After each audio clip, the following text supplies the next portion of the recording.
Oke, baik kita mulai. Assalamualaikum warahmatullahi wabarakatuh. Waalaikumsalam warahmatullahi wabarakatuh. Alhamdulillah ya, kita bertiga di sini di ruangan yang sangat luas ini karena Zoom ini seharusnya bisa dipakai untuk partisipan lebih dari 100 orang, tapi ya nggak apa-apa lah. Ya, kita gunakan sendiri aja ruangan ini untuk melanjutkan materi kuliah akuntansi syariah kita yang hari ini. Ya, walaupun pertemuan kita itu tidak selalu bisa konsisten, tapi kalau di absen kita sudah masuk di pertemuan yang ke-12. Saya rencanakan memang kita hanya 12 kali pertemuan, ya. Walaupun memang tidak konsisten, sebagian diganti dengan tugas. Ya. Setidaknya kita sudah berusaha untuk mencoba memahami akuntansi syariah walaupun dengan keterbatasan-keterbatasan yang ada.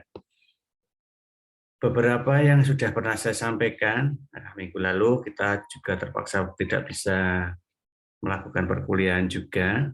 Paling tidak beberapa waktu kemarin saya sudah menyampaikan bahwa ketika kita berbicara akuntansi syariah, paling tidak ada dua hal yang memang harusnya kita pahami. Yang pertama ada dari aspek teoritisnya, dan yang kedua dari aspek teknisnya. Aspek teoritis, kemarin saya minta gantikan dengan tugas. Ya. Harapan saya sama seperti yang pernah saya sampaikan, tolong itu dipakai untuk belajar, walaupun banyak sekali mungkin yang belum kita pahami. Ya, tapi setidaknya gunakanlah itu untuk membaca, untuk coba mengetahui beberapa hal yang ada di dalam akuntansi syariah. Harapan saya sih sebenarnya dengan kondisi yang terbatas seperti ini, ada yang konfirmasi untuk menanyakan apabila memang pengen lebih tahu, lebih dalam memahami terkait dengan akuntansi syariah. Tapi kalau memang belum ada yang menanyakan, ya nggak apa-apa. Mungkin sudah dirasa cukup, monggo lah. Yang penting kita ada jejak, ada bekas. Sedikit atau banyak terkait dengan apa yang harusnya kita pahami, itu ada yang membekas. Ya, di pemikiran kita. Walaupun itu memang hanya terbersit saja. Sama halnya dengan apa yang kita akan bahas di sore hari ini terkait dengan akuntansi zakat, infak, dan sedekah. Di PSAK 109. Kalau saya tidak salah, beberapa waktu kemarin ya, 2 minggu yang lalu ya, ketika kita masih bisa ketemu di Zoom, saya menyampaikan bahwa di dalam akuntansi syariah secara teknis itu didasari oleh sebuah standar akuntansi sama seperti akuntansi konven, yaitu PSAK yang mengatur tentang akuntansi syariah. Saya juga sempat sampaikan bahwa coba deh kita hunting, ya walaupun hanya sekedar exposure draft terkait dengan PSAK itu. Ya, syukur kalau bisa menemukan PSAK aslinya, kemudian bisa copy isinya, ya. Sebab kalau nyari di web itu yang ada baru exposure draft. Tapi ya nggak apa-apa daripada enggak ya. Nah, ada exposure draft sudah lebih lumayan daripada kita tidak punya sama sekali. Harapan saya sih sebenarnya sederhana saja, yaitu untuk kita coba membaca isi dari PSAK. Nah, saya tidak tahu apakah di mata kuliah akuntansi yang lain itu pernah diajari terkait dengan apa itu PSAK, bagaimana membaca PSAK. Tapi ya walaupun kita hanya sesekali, ya setidaknya kita coba. Nanti kita coba lihat tentang PSAK-nya. Harapan saya sih kalian juga sudah punya itu. Sehingga ketika saya bercerita, setidaknya kalian sudah pernah baca, dan tinggal mencocokkan aja pemahaman di masing-masing isinya, sehingga apa yang kita ketahui bisa lebih komplit. Oke, untuk materi yang PPT-nya tadi sudah saya kirim ya di grup. Silakan itu digunakan untuk memahami secara sekilas dulu. Kalau nanti kalian belum punya PSAK-nya ya nanti saya kirim juga di grup. Walaupun cuma exposure draft ya. Karena kalau yang soft copy untuk yang aslinya sepertinya kok tidak ada. Ya. Itu karena versinya harus berbayar. Sehingga lebih baik itu copy aja dari buku yang ada di perpustakaan, buku PSAK. Ya. Atau syukur kalau mau berusaha untuk punya. Oke, zakat. Ya, tentunya itu sesuatu yang tidak asing ya bagi kita orang Islam. Apa itu zakat? Cuman ketika kita bicara akuntansinya mungkin masih asing. Karena kita tahunya zakat. Itu pun banyak tahu hanya di zakat fitrah. Ya, pasti bayar tiap malam bodoh. Gitu. Oke lah, kita kupas lagi ya. Mulai dari definisi zakat itu sendiri. Ya kita tahu bahwa zakat itu adalah salah satu rukun Islam. Artinya hal pokok yang wajib dilakukan oleh umat Islam. Nah, zakat itu sendiri kalau secara harfiah kita terjemahkan, kita bisa menggunakan dari istilah bahasanya. Zakat itu adalah suci, mensucikan atau suci yang kemudian dapat memberikan keberkahan. Yang mana keberkahan itu bisa menumbuhkan nilai-nilai sosial, nilai-nilai ekonomi yang dilakukan dalam cara-cara yang sangat terpuji. Kenapa terpuji? Ya karena itu bagian dari rukun Islam. Kita tahu bahwa zakat itu adalah sesuatu yang memang harus dilakukan supaya terjadi pemerataan. Pemerataan perolehan yang diterima oleh semua manusia. Karena apa? Karena selama ini kita tahu bahwa terjadi ketimpangan sosial yang disebabkan karena ada satu pihak yang materinya berlebih dan ada satu pihak yang materinya kurang. Sehingga diharapkan yang berlebih itulah yang nanti yang bisa melakukan pembayaran zakat, diserahkan kepada orang yang berhak menerima.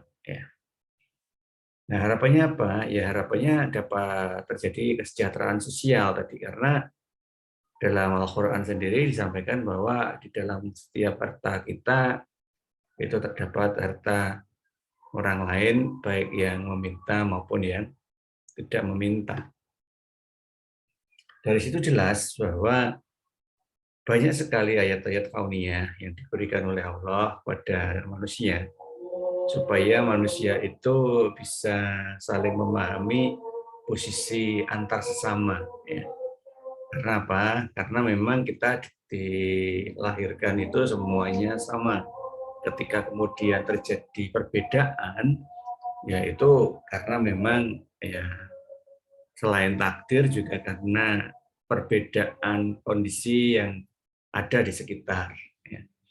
Oleh karena itulah maka diharapkan semuanya bisa berbagi, yang salah satunya adalah menggunakan prinsip zakat. Ya. Nah zakat itu kita mengenal ada dua istilah yaitu pembayar zakat dan penerima zakat. Kalau pembayar zakat itu kita kenal dengan istilah muzaki ya, yang nanti melekat di dalamnya adalah hak dan ketentuan terkait dengan zakat yang dibayarkan. Jadi kita tidak bisa menyamakan antara zakat, infak, dan sedekah. Ya. Ketiganya adalah hal yang beda. Nah, kalau kita bicara tentang zakat, itu berarti memang harus mengetahui dan mengikuti ketentuan-ketentuan zakat di setiap jenisnya. Karena jenis-jenis zakat itu juga banyak. Nah, kemudian yang nanti menerima zakat itu adalah pihak yang menerima, yang kita sebut dengan nama mustahik. Ya. Di mana menurut Islam, ya, dan di dalam PSAK 109 pun juga dijelaskan bahwa mustahik itu terdiri dari 8 asnaf, ya, istilahnya asnaf. Ya. Yang pertama adalah fakir, yang kedua adalah miskin, yang ketiga adalah rihob, ya. yang keempat adalah mu'alaf, kemudian fisabilillah, kemudian horem atau orang yang terlilit hutang, dan ibnu sabil yaitu orang dalam perjalanan. Memang ini adalah suatu istilah yang sangat tendensius karena masing-masing itu bisa menerjemahkan dengan caranya sendiri-sendiri. Nah, tapi di sini nanti kita akan mencoba menyamakan persepsi berdasarkan dari pemahaman kita yang menganut konteks yang ada di dalam PSK 109, ya, supaya kita mempunyai pola berpikir yang sama untuk menerjemahkan maksud dari masing-masing mustahik ini. Sebab nanti kalau kita tidak mempunyai cara berpikir yang sama, nanti untuk definisi fakir saja sudah banyak perdebatan. Miskin itu gimana, rihob, dan seterusnya. Karena nanti kalau terjadi perbedaan cara untuk melihat maksud, khawatirkan distribusi terkait dengan zakat itu muncul ketimpangan nanti ya. Nah, juga demikian dengan pengurus atau amil. Ya. Amil itu juga merupakan salah satu bagian yang sangat berhak karena memang dia yang mengelola semuanya. Definisi amil itu nanti juga sangat luas, sehingga kita tidak bisa mengatakan bahwa semua pengurus adalah amil. Dan hak zakat yang diterima adalah hak zakat sesuai dengan hak zakat yang diterima oleh fakir miskin dan yang lain. Nah, di situ aja sudah sangat luas ya definisinya. Nah, sehingga paling tidak secara konsep-konsep dasar kita pegang dulu supaya nanti tidak sampai salah ketika kita memahami atau mungkin kita terlibat di dalam amil itu sendiri dalam mendistribusikan. Nah, oleh karena itulah maka untuk menguatkan hati ya silahkan dicoba dicari beberapa ayat-ayat Allah di dalam Al-Quran yang menegaskan terkait dengan zakat ini. Ada banyak sih sebenarnya, cuman saya hanya mengidentifikasi beberapa aja. Misal seperti di Al-Baqarah ayat 43, Taubah ayat 103, Al-An'am ayat 141. Nah, itu adalah beberapa ya yang merupakan ayat-ayat Al-Quran yang bercerita terkait dengan kewajiban membayar zakat. Nah, di dalam sunnah pun juga ada ya. Saya menemukan hadis riwayat Bukhari dan Muslim yang menjelaskan bahwa Islam itu dibangun atas 5 rukun. Nah, jadi di hadis ini bercerita terkait dengan rukun Islam yang ada 5. Yang salah satunya adalah zakat. Nah, inilah beberapa prinsip dasar yang nanti menjadi landasan ya, kewajiban dalam membayar zakat. Sekali lagi saya ulang bahwa zakat itu tidak sekedar hanya zakat fitrah. Ya. Selama nanti kita sudah memenuhi nisab untuk melakukan pembayaran zakat, ya lakukanlah itu. Karena zakat bukan hanya sekedar himbauan, tapi itu menjadi sebuah kewajiban. Nah, tapi kalau memang belum sampai di situ, ya paling tidak kita tahu lah sebagai seorang akuntansi yang pernah belajar akuntansi syariah terkait dengan akuntansi zakat itu yang bagaimana? Seperti biasa ketika kita bicara terkait dengan akuntansi, tentunya kita harus mulai dari tujuannya dulu. Ya, untuk apa sih kita melakukan itu? Mungkin banyak orang yang menduga bahwa kalau sudah mengurusi masalah zakat itu, ya sudah, itu adalah urusan dengan Allah gitu ya. Ya, trust-nya itu kuat di situ. Jadi kenapa harus ada catatan, kenapa harus ada laporan, kenapa harus susah-susah untuk menginformasikan. Toh nanti kalau salah malah jadi ria. Gitu ya. Nah tujuannya sih bukan itu, gitu ya. Tujuannya adalah untuk pengendalian.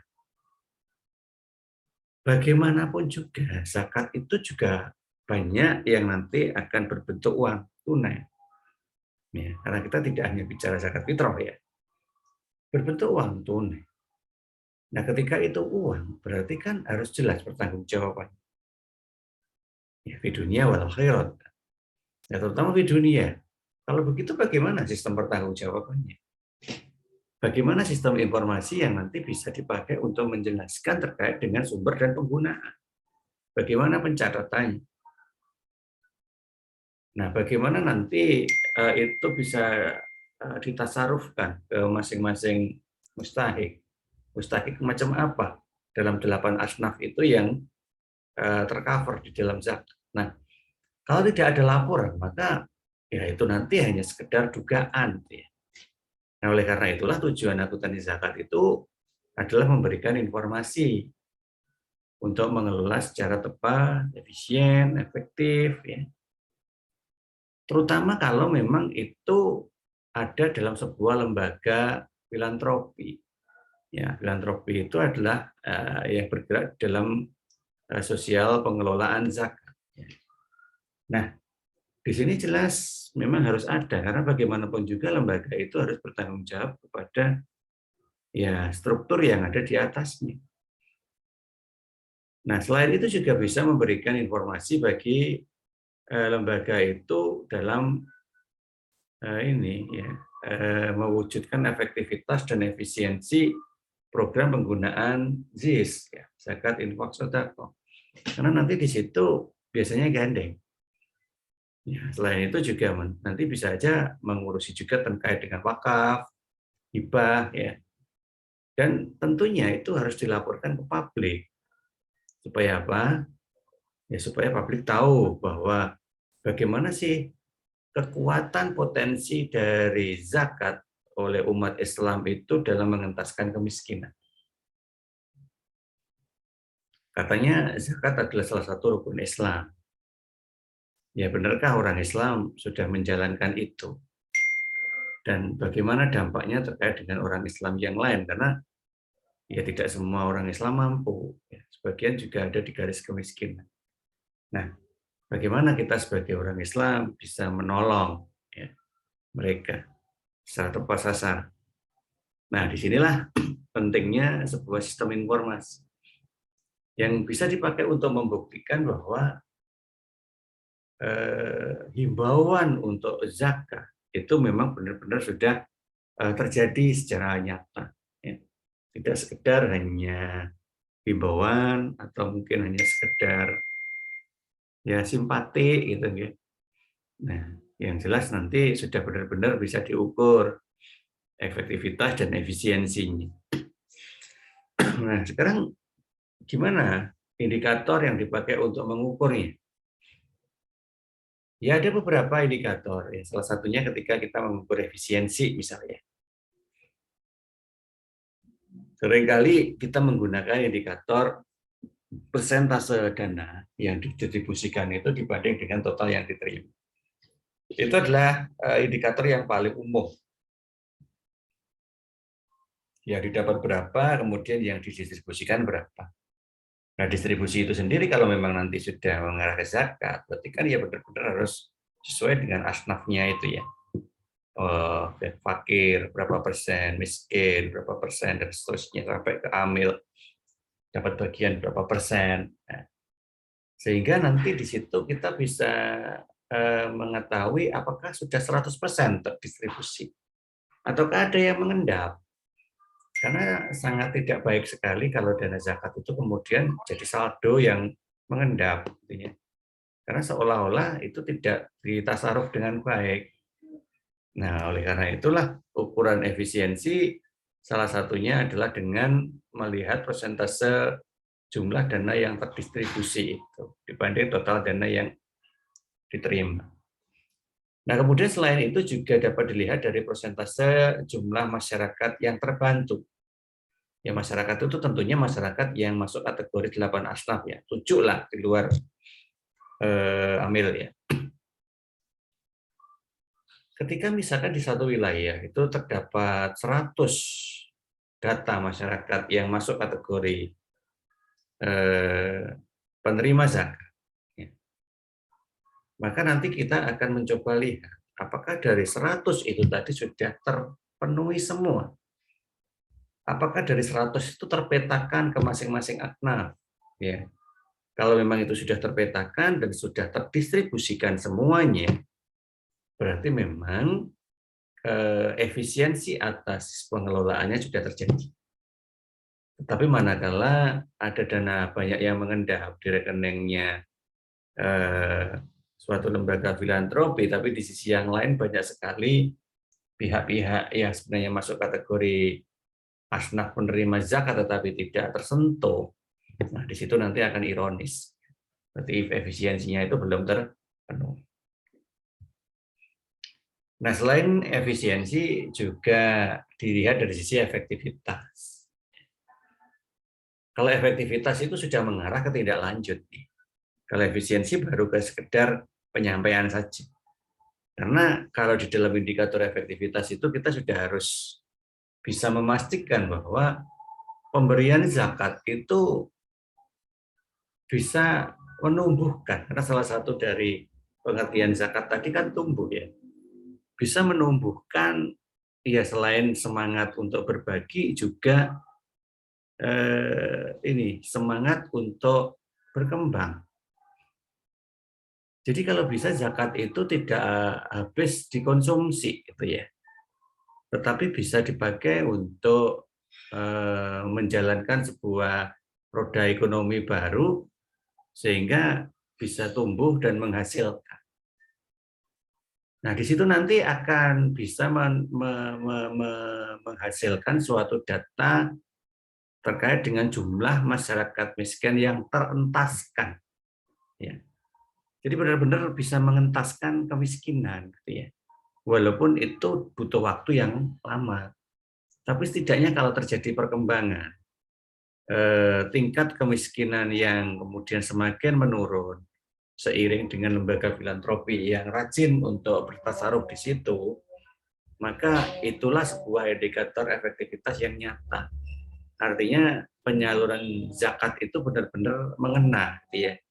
Mengena bukan sekedar sampai pada tujuan, tetapi mampu untuk mengangkat harkat dan martabat hidup ekonomi sosial warga yang terentaskan tadi. Sehingga sedikit demi sedikit jumlah persentase penduduk miskinnya itu semakin turun. Nah, itu sebenarnya yang dipakai sebagai indikator efektivitasnya. Ya. Nah, kemudian selain efisiensi dan efektivitas, ada beberapa indikator utama lain yang menjadi ukuran kinerja zakat. Ya. Misalkan seperti persentase kenaikan atau penurunan jumlah yang melakukan pembayar zakat, ya, muzakinya. Tadi kita banyak bicara terkait dengan mustahik. Ya. Nah, sekarang kita juga coba cek, muzaki gimana? Setidaknya kalau misalkan memang belum memenuhi kriteria untuk bayar zakat karena nisabnya belum dapat, ya setidaknya tidak membayar zakat lah, tetapi membayar infak atau sedekah yang lebih fleksibel. Ya, yang lebih fleksibel karena infak dan sedekah tidak harus mengikuti asnaf. Ya. Jadi itu bisa lebih umum. Nah, sehingga sifatnya itu adalah pendukung.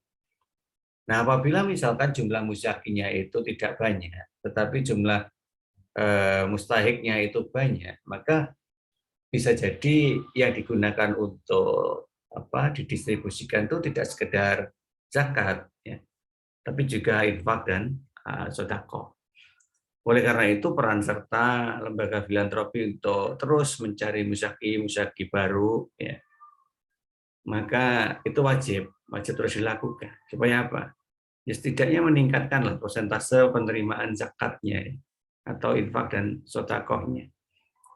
Nah, kemudian nanti kita bisa lihat apakah potensi dari penerimaan itu bisa seimbang dengan potensi penyaluran. Karena biasanya kalau mustahik itu lebih mudah untuk mengidentifikasinya dan mencarinya. Tapi kalau muzaki lebih susah gitu ya. Tapi bagaimanapun juga tetap harus kita hitung karena itu merupakan indikator-indikator yang nanti dipakai untuk melihat kinerja dari lembaga zakatnya. Nah, sekarang bagaimana akuntansinya? Nah, akuntansi ini sebenarnya terlepas dari itu tadi ya, muzaki mustahik. Ya. Karena di sini pure lebih mengarah ke teknis pelaporan saja. Nah, oleh karena itulah maka di dalam teknik akuntansi zakat itu karena lebih mengarah ke administrasinya, maka secara substansi tidak mempengaruhi terkait dengan zakat. Tetapi secara administratif sangat berdampak manakala ini tidak bagus, ya. Karena pertanggungjawabannya menjadi tidak akurat.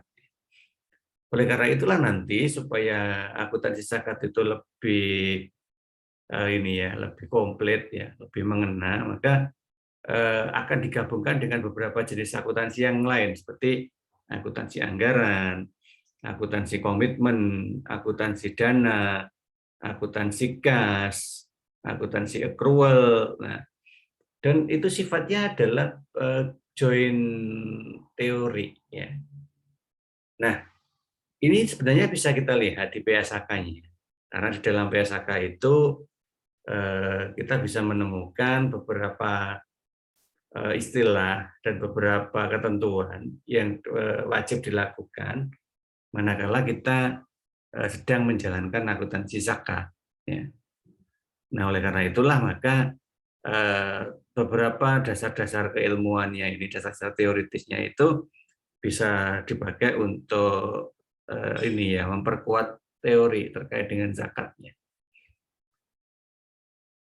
Nah, dalam pengelolaan resminya, maka kita harus memastikan metode akuntansi yang tepat dalam perputaran dana zakat. Yang pertama kita harus pahami dulu bahwa dana zakat itu lebih banyak bersifat tunai atau kas. Ya.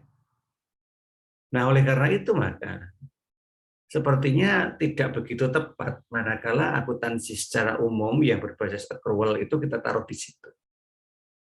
Karena selama ini kita tidak mengakui yang namanya piutang zakat. Karena zakat itu baru diakui kalau terjadi pembayaran. Zakat tidak bisa diakui sebelum terjadinya pembayaran. Ya, tidak sama dengan transaksi. Transaksi itu bisa diakui sebelum terjadi pembayaran, maka itu disebut sebagai piutang. Tapi kalau zakat, zakat itu hanya bisa diakui bahwa itu terjadi manakala sudah dilakukan pembayaran. Ketika masih berniat untuk membayar, itu kita belum bisa mengakui terkait dengan zakat.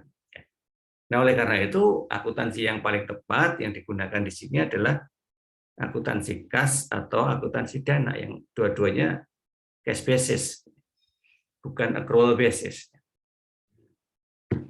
Ada beberapa alasan. Yang pertama, ya pengelolaan zakat itu tidak melibatkan rekening utang piutang atau mungkin persediaan. Nggak ada di situ.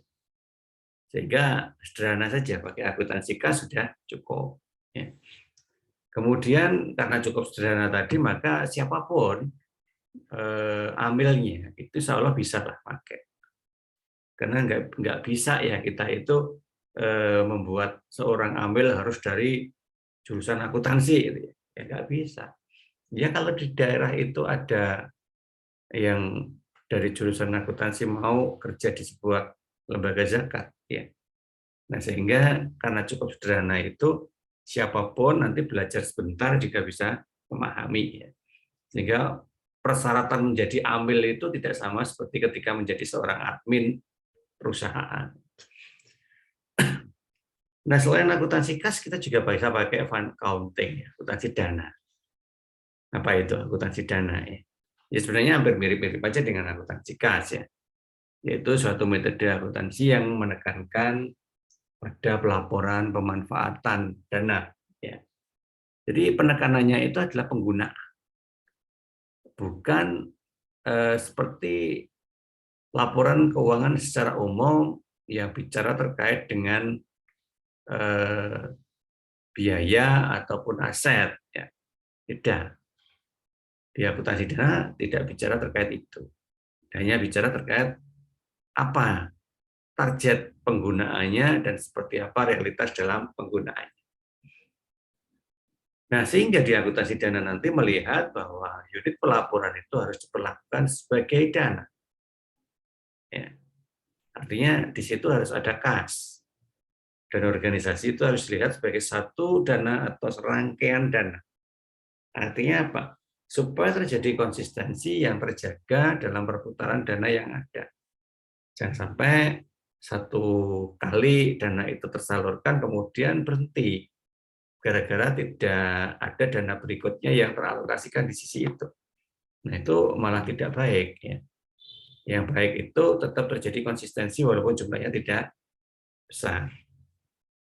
Nah, itu nanti menjadi alasan untuk penggunaan akuntansi dana. Sehingga jika suatu organisasi dilihat sebagai suatu rangkaian dana yang mana dia bisa menjaga perputarannya tadi ya, maka laporan keuangan organisasi tersebut merupakan penggabungan dari laporan yang ada di organisasi itu dengan laporan keuangan dana yang ada. Kita bisa saja mengakui pembayaran zakat sebagai sebuah biaya. Oke. Atau mungkin kita akui dari sisi yang lain. Ya. Nah, oleh karena itulah yang penting ada sinkronisasi laporan. Sehingga antara laporan keuangan internal dengan laporan keuangan berbasis dana untuk zakat tadi bisa memberikan informasi yang terbaca. Sehingga alokasi dan distribusinya telah sesuai dengan yang ditetapkan. Nah, kalau kita gambarkan ya sebuah lembaga zakat itu kira-kira seperti itu ya. Sebuah lembaga zakat itu nanti bisa menerima dana dari manapun ya, dalam bentuk apapun dan untuk tujuan apapun. Makanya zakat, infak, sedekah itu jadi satu kesatuan. Maka itu menjadi sebuah general fund, ya, dana umum.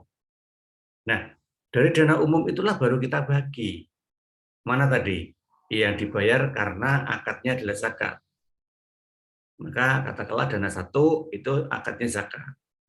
Artinya apa? Artinya dia itu memang diperoleh dari suatu muzaki yang jelas. Zakat apa yang dibayarkan. Dan kemudian dana ini tidak boleh dialokasikan sembarangan. Karena asnafnya tadi harus jelas. Ya. Tidak sama dengan yang dana dua. Dana tiga, ya, itu infak sama sedekah. Ya, kalau ini lebih umum, lebih fleksibel. Ya.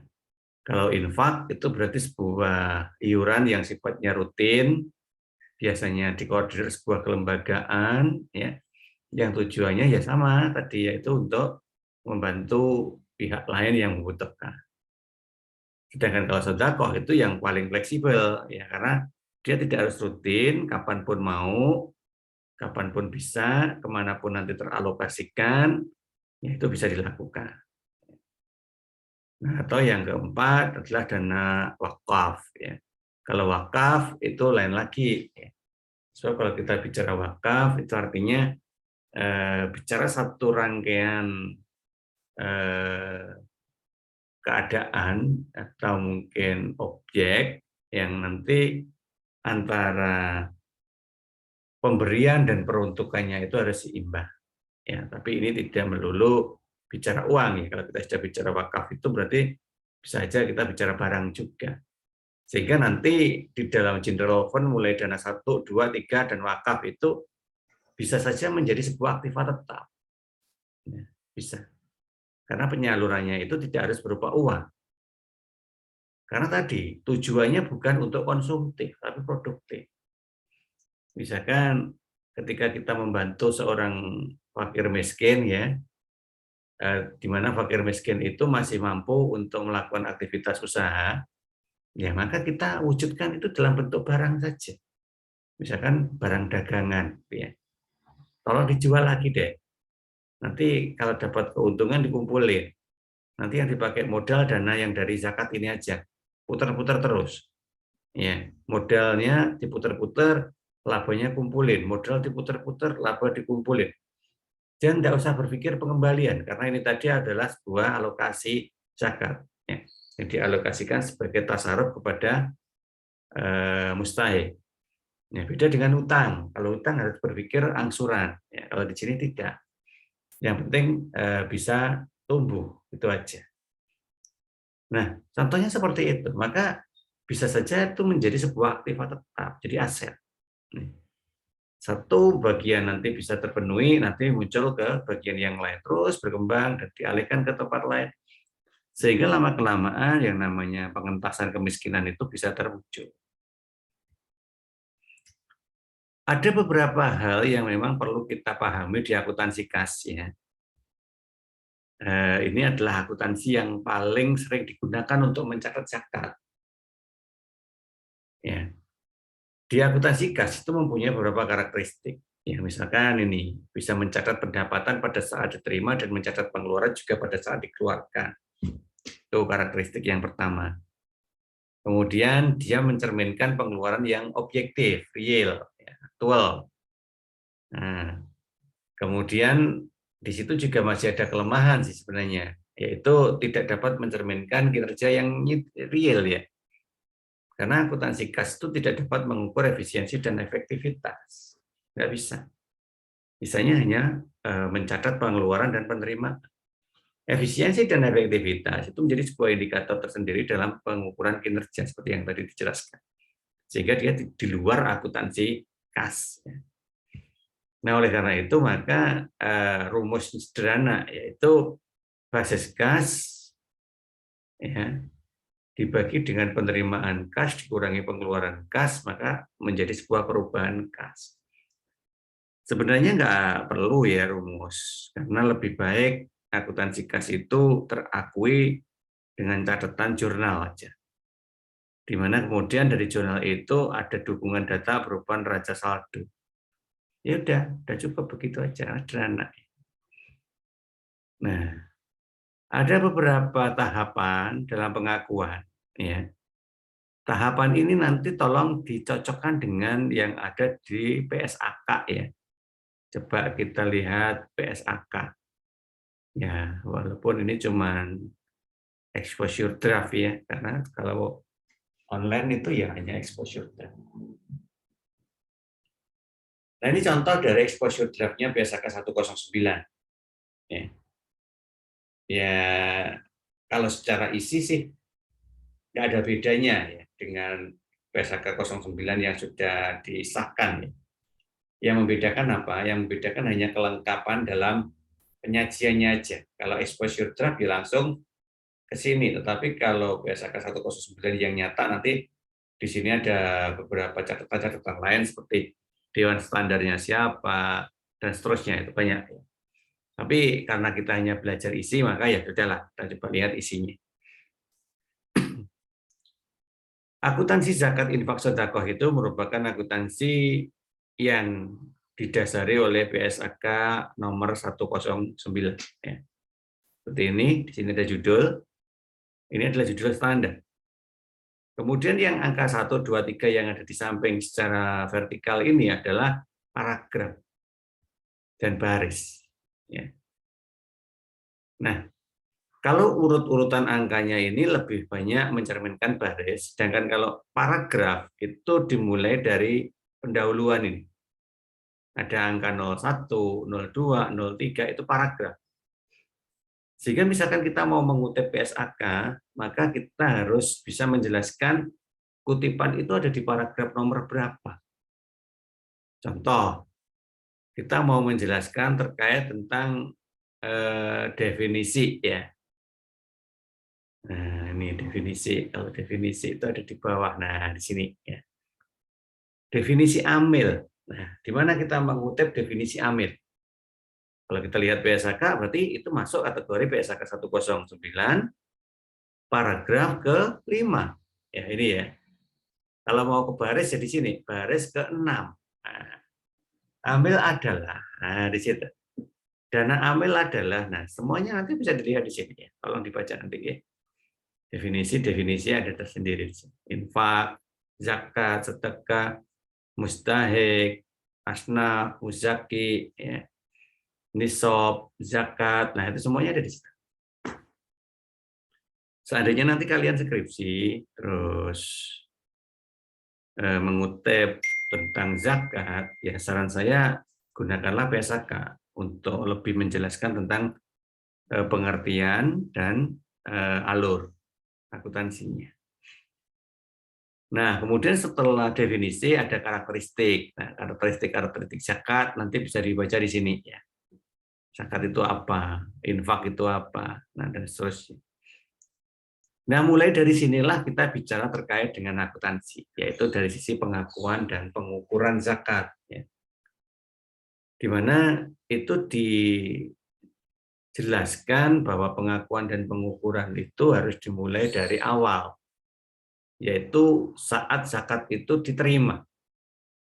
Berdasarkan dari paragraf ke-9 dinyatakan bahwa penerimaan zakat itu diakui pada saat kas atau aset yang dianggap menjadi zakat ya, itu diterima. Artinya kita tidak boleh mengakui ketika itu belum diterima, walaupun sudah pasti, gitu, ya. Tetap belum boleh mengakui. Nah, kemudian bagaimana pengakuannya kalau dianggap itu menambah? Ya, kalau dia dianggap sebagai menambah dana zakat itu ya harus memenuhi kriteria-kriteria ini ya. Ya, jika dalam bentuk kas maka sebesar yang diterima. Jika non kas atau barang maka sebesar nilai wajar. Penentuan nilai wajarnya bagaimana?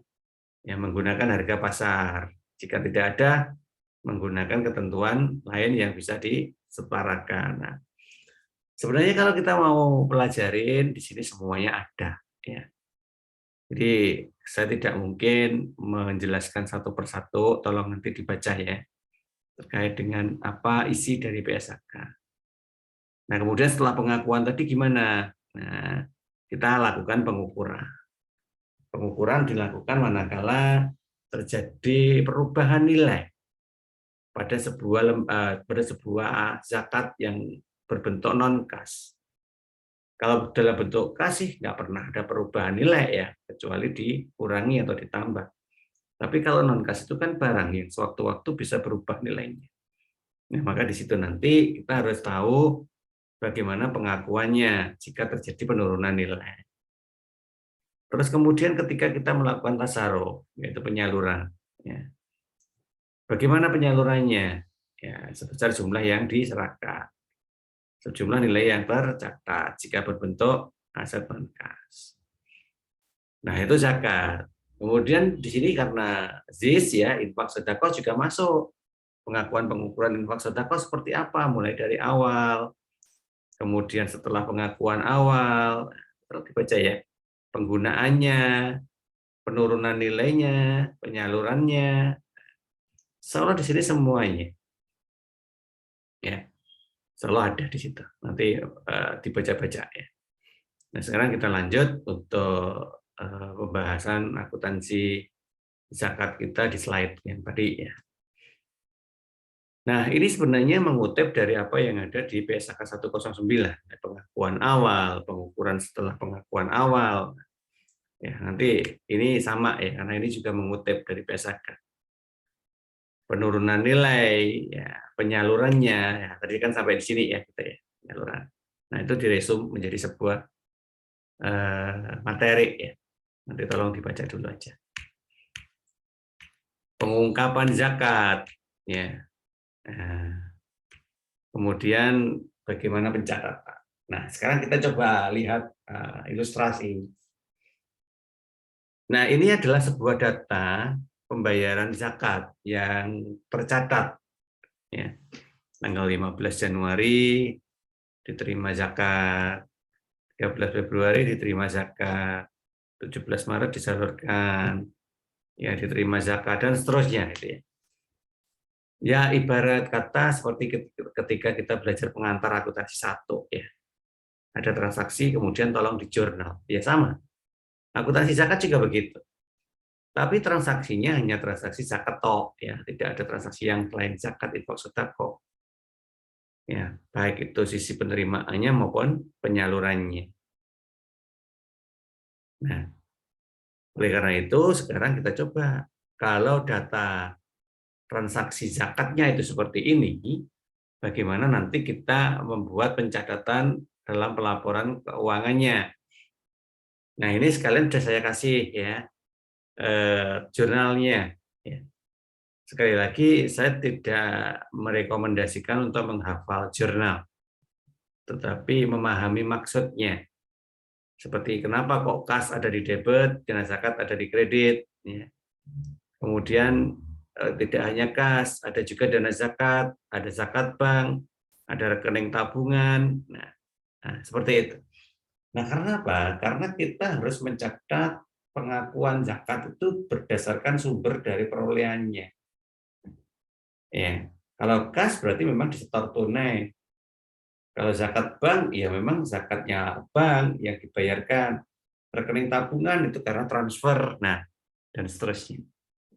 Sehingga kita tidak boleh mengubah mengubah riwayat dari mana sih sebenarnya dana itu bersumber. Kenapa? Sekali lagi ini zakat, yang memang ketentuannya itu sangat ketat.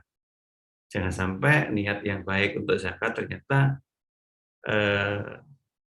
ini ya ada hal-hal yang menyebabkan itu tidak pas tadi. Nah, kemudian dari transaksi ini tadi, ya, jurnal ini untuk pelaporannya kita membuat ini ya, katakanlah ini laporan sumber dan penggunaan zakat. Sebagaimana yang pernah saya sampaikan bahwa salah satu laporan keuangan sebuah lembaga keuangan syariah itu adalah laporan sumber dan penggunaan zakat. Nah, sama sih dengan laporan-laporan pada umumnya kita bandingkan 2 tahun, total sumbernya itu berasal dari mana, terus penggunaannya itu pasti harus 8 asnaf masuk dulu, ya. Baru nanti kita total. Nah, setelah itu baru kita coba lihat potensi kinerja keuangan zakatnya dengan mencoba melihat kenaikan atau penurunan sumber atas pengguna tadi untuk mengukur efisiensi efektivitas.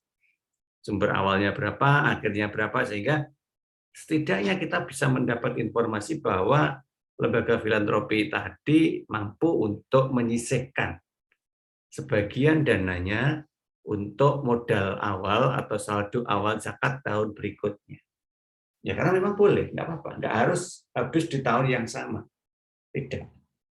Ya, tetap boleh saldo. Cuman saldonya juga tidak kemudian dibuat sebesar-besarnya, ya. Karena zakat itu harus flow, harus berputar. Boleh saldo manakala memang untuk menjaga saat awal tahun berikutnya belum ada penerimaan zakat yang rutin. Ya, karena biasanya orang bayar zakat itu ya tidak selalu di awal tahun gitu, ya.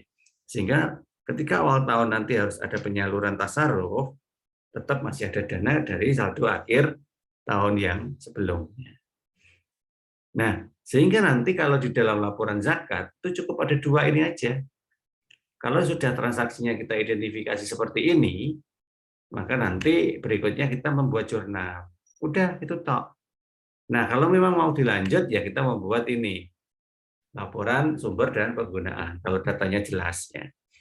Nah, sehingga dari situ nanti kita bisa melihat potensi penerimaan zakatnya dan pembayaran zakat. Nah, kalau misalkan infak sedekah gimana? Sama, ya, infak sedekah juga sama. Ya, cuman untuk penggunaannya tidak dibatasi di 8 asnaf, tidak, ini jadi bebas di sini. Tapi kalau sumbernya juga bisa sama, gitu ya. Hanya beda di penggunaan saja. Itu kalau infak dan sedekah. Nah, terkait dengan analisis kinerjanya juga sama, ya.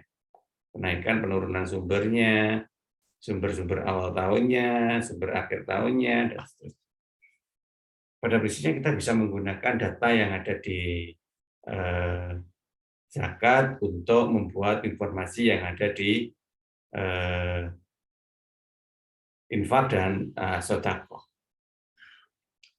Nah, hal tersebut sebenarnya sudah diatur di dalam PSAK. Ya. Kita kembali ke PSAK ya. Nah, tadi semuanya sudah diatur di sini. Ya, tinggal kita ikutin aja. Nah, sampai dengan penyajian dan pengungkapan. Nah, ini infak sedekah ada peraturan tersendiri di dalam PSAK-nya ya. Oke. Akan lebih baik kalau dibaca dulu, karena kita tidak bisa membahas ini tanpa memahami dulu, ya. Saya rasa karena PSAK itu tidak terlalu sulit ya untuk dimahami, jadi saya yakin kalau memang mau membaca, kita tahulah bagaimana terkait dengan penyikapan informasi dalam membuat laporan keuangan dana ZIS, zakat, infak, dan sedekah. Termasuk di situ sudah ada yang namanya ya, template lah, kayak template-nya neraca untuk lembaga zakat. Nah, nanti bisa diikutin ini. Laporan perubahan dana juga ada. Kemudian laporan perubahan dana yang dibentuk dalam sebuah informatif, ya, sehingga muncul saldo. Ya. Nah, seperti itu. Ya, itu nanti dibaca-baca dulu aja.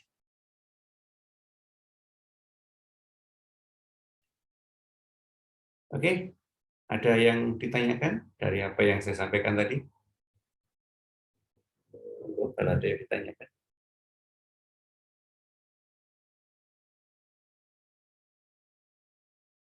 Jangan lupa absensinya. Oke.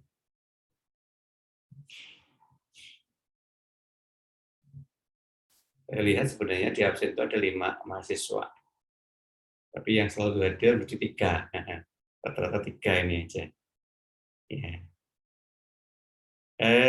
Nanti titip pesan ke Mbak Sofen ya, kalau komunikasi ya.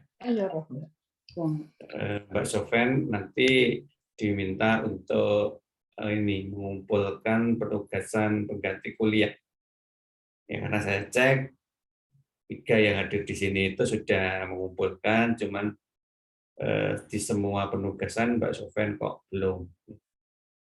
Saya tidak mengejar satu yang memang nggak pernah ikut ya, karena saya tidak tahu itu sebenarnya tetap ikut dan kemudian tidak mau gabung atau nggak jadi ikut mata kuliah akuntansi syariah, kita nggak tahu, tidak ada informasi ya. Sehingga paling nggak ada 4 yang saya akui di dalam kelas ini, yang mohon kekompakannya kalau memang mengumpulkan ya ngumpulin semua, gitu ya. Sehingga nanti setidaknya ketika saya itu harus menghitung poin skornya dan untuk membuat nilai akhirnya itu bisa menghasilkan nilai yang ya syukur kalau sama semuanya ya bagus-bagus begitu. Tapi saya belum bisa memastikan karena saya belum menghitung angka skor yang sudah dikumpulkan sampai saat ini. Oke, mungkin begitu. Kalau memang tidak ada yang ditanyakan, ya kita cukupi pertemuan kita minggu ini, hari ini, sekaligus menutup kuliah akuntansi syariah kita di semester ini. Next, kita ketemu lagi saat UAS, ya, dengan materi ya setelah UTS lah. Setelah UTS tolong dipelajari sampai hari ini. Ya terutama tentang akuntansi syariah teknisnya ya, murabah, mudharabah, musyarakah, SIS. Ya, itu aja. Perlu dipelajari terutama terkait dengan jurnal. Terutama terkait jurnal. Karena ketika nanti ada transaksi, harapan saya bisa membuat catatan dalam sudut pandang akuntansi walaupun hanya sekedar jurnal. Oke, mungkin begitu yang bisa kita bahas. Terima kasih untuk semuanya. Kita insya Allah ketemu lagi ketika UAS nanti di classroom ya, karena kita masih pakai classroom. Saya nggak tahu nanti semester depan apakah sudah daring atau hybrid. Ya. Yang penting kita tetap saling ini ya, saling memposisikan pada tempatnya. Ya. Kalau memang kita harus belajar, ya kita belajar. Ketika memang harus ujian, ya harus konsisten dan komitmen untuk menjawab dan mengumpulkan. Jangan sampai alasan kerepotan, ya alasan apapun itu kemudian menyebabkan komitmen kita untuk kuliah menjadi goyah.